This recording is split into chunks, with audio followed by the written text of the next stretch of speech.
concept of historical sense. Yes, because so it's inevitable. You cannot understand tradition without understanding the historic sense.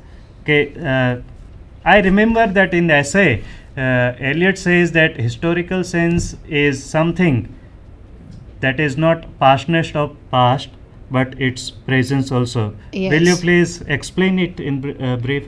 By historic sense, he means that we need to have, the poet, in fact, needs to have the awareness of the not only the pastness of the past, but also of its presence. Presence. You have said it very rightly. The essay mentions that the poet needs to be aware of this historic sense, and the historic sense means the concept of knowing that past is not merely past, but the influence and its you can say the legacy is to be carried forward in the present as well. So timeless and the temporal, when they merge into one, that is when they become exist together, is what he means by historic sense. So That is timeless past and temporal present. both. Yes, They yes. merge into one. One. Okay. That So is it's crucial. like confusing. Will you please explain again? Yeah. By historic sense, when we say that it is not merely the pastness of the past, means we don't have to forget past altogether. We have to keep the memory of the past, and at the same time, we don't have to allow it to become get a strong hold over us. That is to have its effect in the present as well as take it forward. Okay. So now let us go back to our presentation on screen that we discussed importance of tradition as well as historical sense. Now one point remains untouched, that is how he announces the death of the author. Yes, that is the third portion of the essay Tradition and Individual Talent. By death of the author, we of course do not mean the physical Physical death. death. Yes, but here we have to interpret as the biographical death or the empirical death of the author, where we are not supposed to all the time concentrate on the biographical approach, taking the biographical details into consideration or giving more emphasis on this approach. Okay. Which leads the new critics or say the whole new school of criticism towards Textual. yes textual approach. You are very right. Which also then indirectly takes critics to practical criticism. Okay. So death of the author is a key concept of modernism or new criticism, because up till now critics were looking towards the biographical detail and reflection of the personality of the poet or the creator of the text, but now Eliot is talking about that these things are not much important because text is a separate entity and we have to look at the text in that manner. Am I right, ma'am? Yes, it is taking our perception, our interpretation, where the focus is not the poet and the narcissistic self of the poet, but the poem itself. Okay. So automatically we came to the next concept, that is honest criticism. Yes, true. So now let us discuss that portion. What is honest criticism? Yes, honest criticism is a sensitive appreciation where it is not the poet who is focused, but it is poetry. And here I would like to bring in the recent studies that are made on T.S. Eliot regarding his contribution to criticism, where it is believed that it is not only the poet that is to be looked upon, and it is not always Wordsworth who was to be answered by Eliot, but it was also Keats. So the recent criticism by Steed and Edward Loeb, I would repeat these two names, C.K. Steed and Edward Loeb, who have made recent studies on Eliot and have said that we keep on looking at Eliot only through the Wordsworth and the Romantic school, but we fail to look at what Keats also had to say regarding poet and the poem. Okay. Keats says, That's a new concept you are talking yeah, about. this is a new concept that has emerged towards the 21st century. This is 2006 analysis of T.S. Eliot and the idea of tradition, Okay. which mentions. So our students might be having a new concept Yeah. that what currently is going on in the field of literary criticism, because ma'am is talking about the 21st century. Up till now, Eliot is believed to be slightly anti-romantic, Yeah. but his this stand of anti-romanticism is now changed, because John Keats has said something about poet and poetry in his days, and that is very similar to what Eliot said in his days. So, will you please repeat about these things? Yes. We have always tried to understand T.S. Eliot as refuting Wordsworth's definition of poetry. But Steed mentions that we have overlooked what he has to voice regarding or his affinity to John Keats, where John Keats believes that a poet is chameleon. You know, chameleon is always changing colors. Yes. So a poet takes that kind of form. That is the notion of Keats, where he says that the poet has no poetical character. He has no form of his own. He is everything and nothing simultaneously.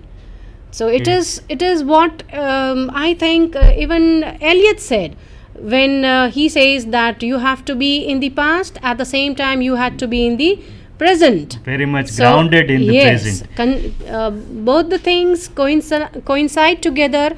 That is what he has said. So poet, he has no personality. When Eliot says that it is an escape from personality, then he bases, it seems that he has voiced Keats rather than refuted Wordsworth. Yes. So both these critics, C.K. Steed and Edward Lobb, believe that it is not something that is to be taken as anti-romantic or an end to the romantic school of criticism and beginning of something new, but they instead consider it to be an extension of the romantic thought. Okay. So this is the new dimension you provided to our students, and student will be benefited by these concepts. Now, two key concepts still remains untouched. They are objective correlative and dissociation of sensibility. Now, ma'am, would you please explain what is objective correlative according to Eliot, and where do we find this type of objective correlative, particularly in which text, and what is dissociation of sensibility? Yes, objective correlative and dissociation of sensibility, these are the phrases which have attracted the attention of very many critics. By objective correlative, Eliot means that a poet must find out something concrete to explain the abstract ideas and feelings that he has. And this is a phrase which he has discussed in Hamlet and His Problems, the essay that is written by Eliot. I repeat, Hamlet and His Problems, which you find in the book The Sacred Woods. Here in this essay, Eliot explains that Shakespeare has not been able to provide an objective correlative. By objective correlative, it is meant that he has not been able to give any concrete image or provide a situation or give a scene or say circumstances, an event which will throw some light on the mental state of the characters. So in Hamlet, Shakespeare has not been able to provide an objective correlative, and that is why Hamlet fails. This is what Eliot analyzes the play as. Do we find in other texts this type of objective correlative in Shakespeare or somewhere else? Yes, in Shakespeare too we have, as Eliot himself argues, that Shakespeare has been successfully giving us the example of objective correlative through his another very well known tragedy, that is Macbeth, in which towards the end of the play we have the sleepwalking scene. Most of the students would be aware of this scene in Macbeth, which Yes. appears towards the end of the play. The sleepwalking scene of Lady Macbeth is considered by Eliot as the objective correlative, where the mental state of Lady Macbeth is shown through the repetition of the event. Yes. So what had taken place in the first half of the play, that is being done again. So this kind of repetition is done so that Viewers or readers? viewers and readers have a very clear idea of what kind of phase, mental phase, the character is passing through. So Macbeth Shakespeare has been able to provide objective correlative through Macbeth, but he fails to do so in Hamlet. Okay, and again we go to the PPT available on our screen. Dissociation of sensibility. What is it, ma'am? Yeah, dissociation of sensibility. Eliot, while analyzing the 17th century poets, happens to make use of this term, which means that it is a sort of weakness or demerit with these poets. By dissociation of sensibility, he means that the poets are not able to feel their thought. So he believes that whoever is able to provide the thought in a very strong manner, say that the poet should be able to feel his thought. Okay. So if he is not able to do so, then it is considered to be dissociation of sensibility. So which it's means a kind of failure on the part of poet. Yes, it is a kind of weakness. It is a kind of failure on the part of the poet, and he believes that Tennyson and Browning. He gives examples by Okay. saying that Tennyson and Browning, they have not been able to use properly their thoughts. It Okay. means that they are able to think, but they are not able to feel their thought. Only if the thought becomes one with the feeling, then it is able to arouse the order of a rose. That is what Eliot means by dissociation of sensibility. And he has also given some concept regarding unification of sensibility. Yes, the opposite of dissociation of sensibility is unification of sensibility. Okay. And he feels that poet like Dante and the metaphysical poets, they have been able to feel their thought, and so they make a very strong appeal to their readers. So if the poet has unification of sensibility, it is their strength. Success on the part Yes, of- it is their strength, and it is the success or the credit or the merit. And if they are not able to give this, then it is dissociation of sensibility. But to understand what is dissociation of sensibility, it simply means that the poet should be able to feel his thought. Okay, so these key concepts are elaborately explained here. Now we are moving towards the summing up part of our lecture, our classroom today. So to sum up, there is a quotation by his biographer, T.S. Eliot's biographer, Peter Ackroyd. I request Ma'am Jadeja to read it and explain it briefly. Yes, Peter Ackroyd has been a very good biographer of T.S. Eliot, though we do not have many biographies, but this has been a very authentic one. His biographer, Peter Ackroyd, notes that the germination of his seminal essay, that is Tradition and Individual Talent, lies in Eliot's doctoral thesis, Experience and the Objects of Knowledge in the Philosophy of F.H. Bradley, which he began as a student of philosophy in Harvard and completed it in England in 1916. Students might remember that Eliot made a move to England, to London especially, in 1914. And two years after that, Eliot could complete his thesis, but he could never submit it, and which was then published in 1924.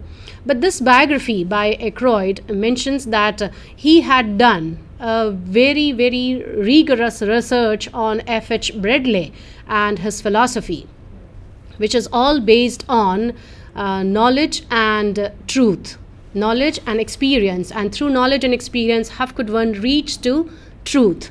And we very well know that the whole modernism, the age of modernism, is all about realizing the difference between the ideal and the real.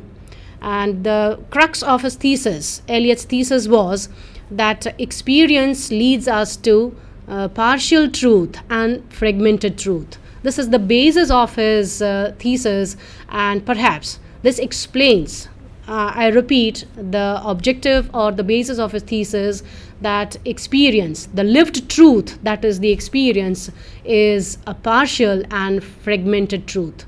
So this provides us the base, and from here we have all the complexities of the age, which is reflected in his essays and all the critical output. So Bradley is the person by whom Eliot was highly influenced.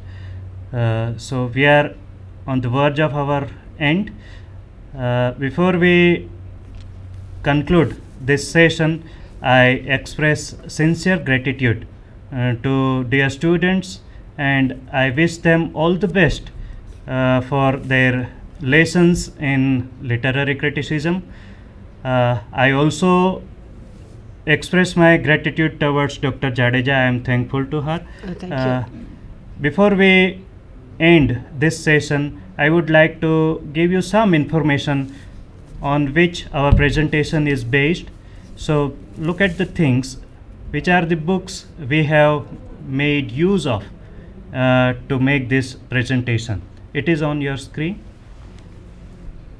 You want to show this? Literary Criticism, A New History by Gary Day, 20th Century Criticism by Bijay Kumar Das, An Introduction to English Criticism by B. Prasad, The Art of T.S. Eliot, and lastly, I would like to talk to Dr. Jadeja, who is giving a book which is also very helpful to the students. It is